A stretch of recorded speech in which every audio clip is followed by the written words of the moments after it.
Why are your tomatoes turning yellow while your neighbors are thriving? You're watering the same amount, you're both in zone 7A, you're even using the same fertilizer. Here's what most gardeners don't realize. The answer is hiding right under your feet, literally in your soil. And here's the thing, you don't need to spend $50 sending samples to a lab or buy expensive testing kits to figure it out. I'm going to show you 3 simple DIY soil tests you can do right now with stuff you probably already have in your kitchen.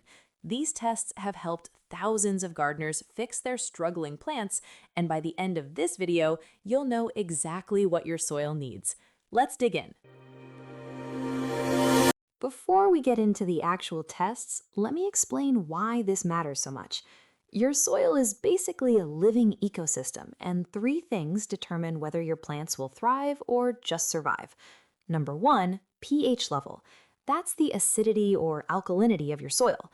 Number 2, drainage and texture, how fast water moves through your soil. And number 3, nutrient availability, what food is actually available for your plants to eat. Now, professional soil testing is great.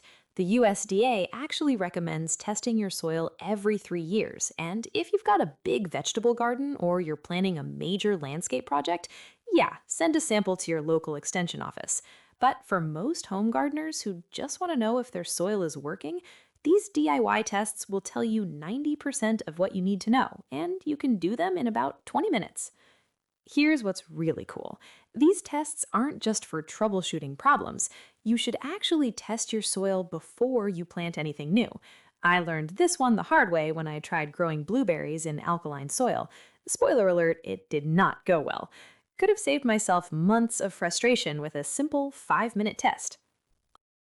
All right, let's talk about what you'll need for all 3 tests. The good news? You probably have everything already. You'll need some distilled water. Don't use tap water because the minerals will mess up your results. Grab that from any grocery store for like $1.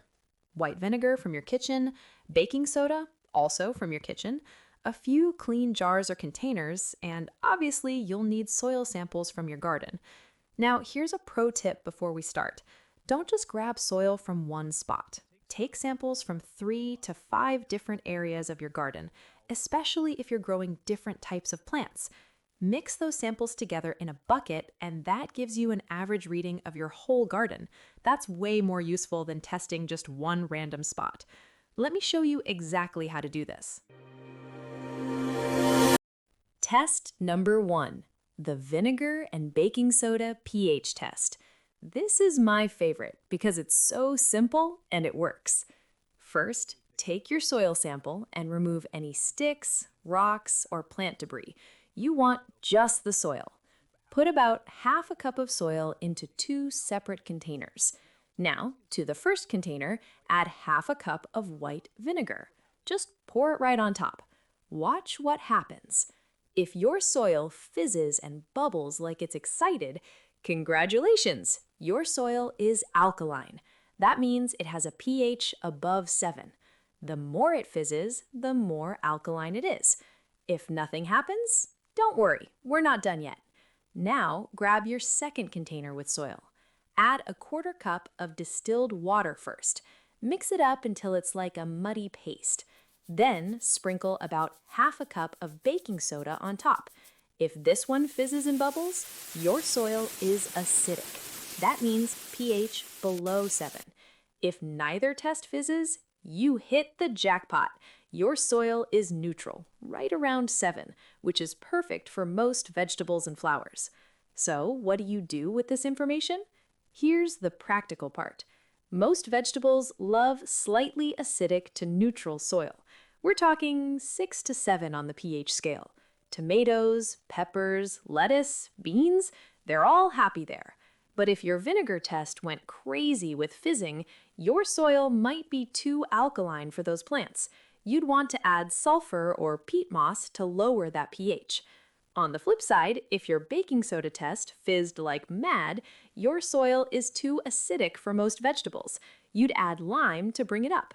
Blueberries, though, they love acidic soil. So it really depends on what you're growing. The key thing is, now you know. You're not just guessing anymore. Test number 2 is the jar test, and this one tells you about your soil texture and drainage. This is super important because even if your pH is perfect, if water can't drain properly, your plants will struggle. Here's how it works. Take a clean mason jar or any clear container. Fill it about 1/3 full with your soil sample. Then fill the rest with distilled water, leaving about an inch at the top.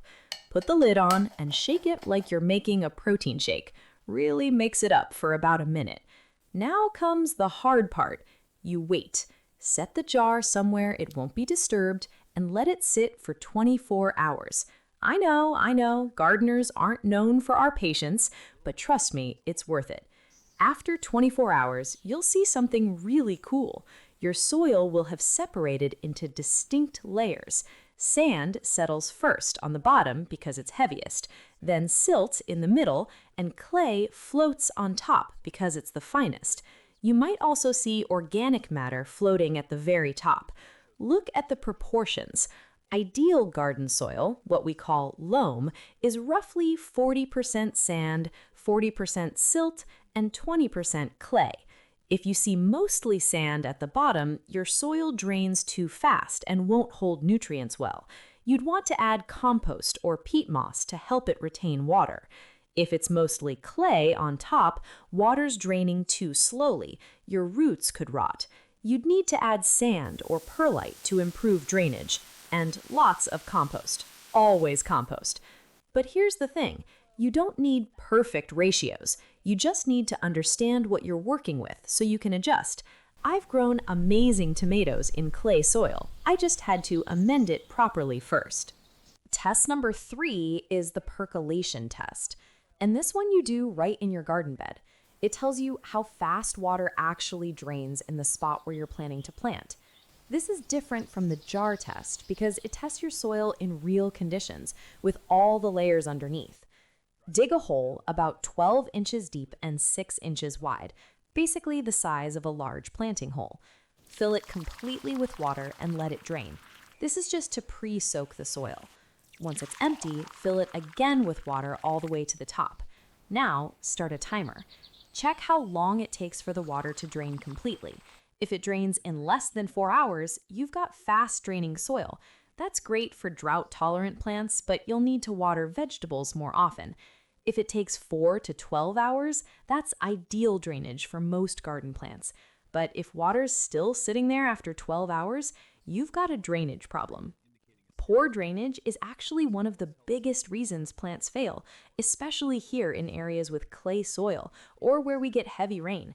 If your percolation test fails, you've got a few options. You can build raised beds with imported soil, you can amend heavily with compost and sand, or you can choose plants that tolerate wet feet, like willows or certain irises.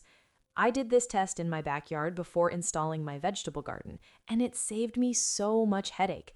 Turned out, one corner had terrible drainage from runoff. Instead of fighting it, I put my rain garden there and built my veggie beds where drainage was better. Work with your soil, not against it. All right, let's bring this together.